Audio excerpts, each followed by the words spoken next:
Finally, we've got Scott-Campbell, who's partner lead at the Moors for the Future partnership.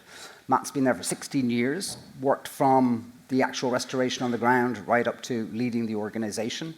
And he's going to talk to us then about a very practical case study or example about bringing finance into peatland restoration at quite a bit of scale, which I'll let Matt talk to you about later. Borada. Good morning, conference. I'm Matt Scott-Campbell. I'm the Partnership Manager for Moors for the Future Partnership. And I've been asked to share just like an overview of how our program's financed. And that's changed over the years, and I'm guessing it will be the same for many of us in the room. So our partnership is about creating a sustainable and resilient future for the peatlands in the Peak District and South Pennines.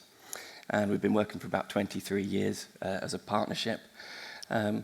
And we're a big partnership, and similar to other partners up and down the Great North Bog and nationally and between the countries, there's lots of partners involved. And in particular, in our context, we've always had some private finance by virtue of our water industry partners in Yorkshire Water, Severn Trent, and United Utilities. And that's always provided kind of a pillar in the way that we've structured our funding, and we've used that money over the years to match alongside grant routes successfully, and many of you will recognise that model. And as we've done that, we've learned an awful lot, and I guess this whole community's learned an awful lot about peatland outcomes, ecosystem service, values of peatlands, and unsurprisingly, they're ultra high value ecosystems, and we all know that, but they're also really undervalued. And my team and I have been going on a journey to try and understand what that value looks like to a wider group of stakeholders, a wider group of potential partners and funders, so that we could diversify our funding base, because I suppose perhaps like many in the room, we've all experienced the ups and downs of funding, and short-term cycles are very difficult to level out.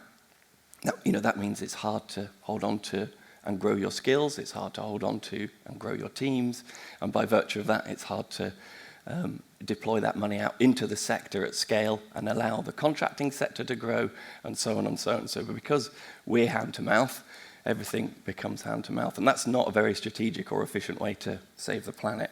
So we've been really thinking about how to do that. And we've got a program running called More Resilience 2030. This is principally the greater majority of our funding at the minute, and as I say, it's water industry underpinned to 2030, and many of you will recognise that.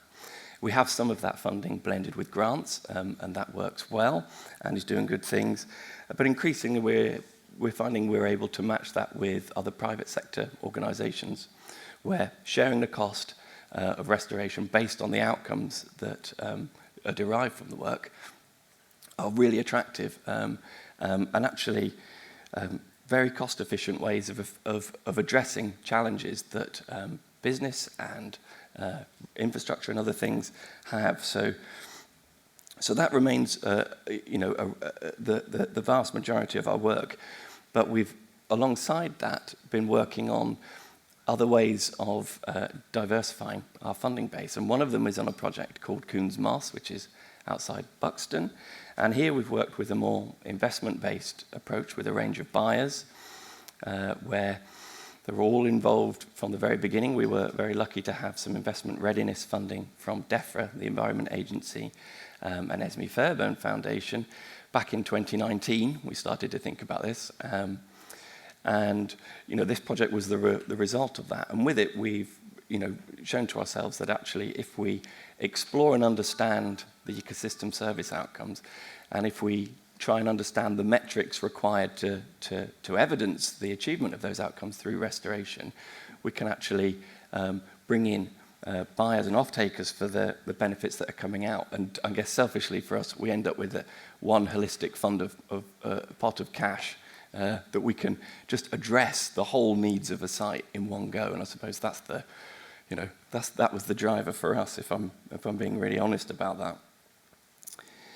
Another area that we've worked on in the last couple of years is around this concept of nature as critical infrastructure, and we heard that spoken about on the first day. I think it was termed as core infrastructure, but it's a concept that's building momentum, and I think there's a huge opportunity in it for us if we understand what that means, and actually also how the business community and other infrastructure community partners kind of think about that. So what you're looking at here on the wheel, the two inner tracks of that wheel are the National Highways Sustainability and Environment Strategy.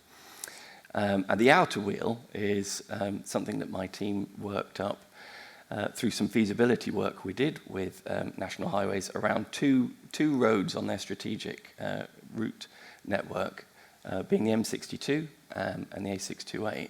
And the outside track is how Peatland outcomes map directly onto all of their strategic environmental and sustainability outcomes. And this was a really interesting piece of work where fundamentally we explored what their climate change vulnerability risks were to roads infrastructure. And unsurprisingly, where they were connected within the landscape to peatlands, they mapped completely. And if you restore the peatlands, we could be addressing risks from wildfire, and that is the M62 last year. And you can see how at risk that road is from shutting and other impacts. So in this instance, Peatlands offers, and peatland restoration offers a real opportunity in terms of a cost-effective way of managing risk to that infrastructure. And then when you blend that with water company partners at Yorkshire Water, who are also ambitious and committed around that site and their catchments, you've got the opportunity to fund something together based on outcomes where those costs are shared. So those are just two things we've been looking at, and we're finding some success with that. We've shared some of this on a webinar with many of you. We're happy to share anything that we've learned. There's some case studies coming out about our Coombs Moss work, and if you're interested, please have a look at those. And my team and I, and Tony Price, he's our business development manager, we're here today. So if any of this is really interesting, come and find us afterwards over a cuppa. There's Tony. Morning, Tony.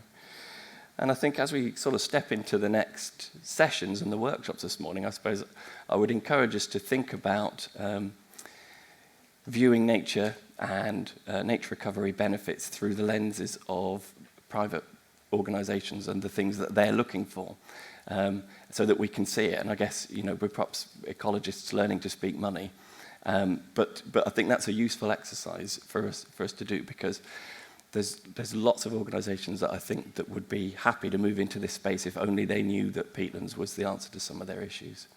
All right, thanks very much.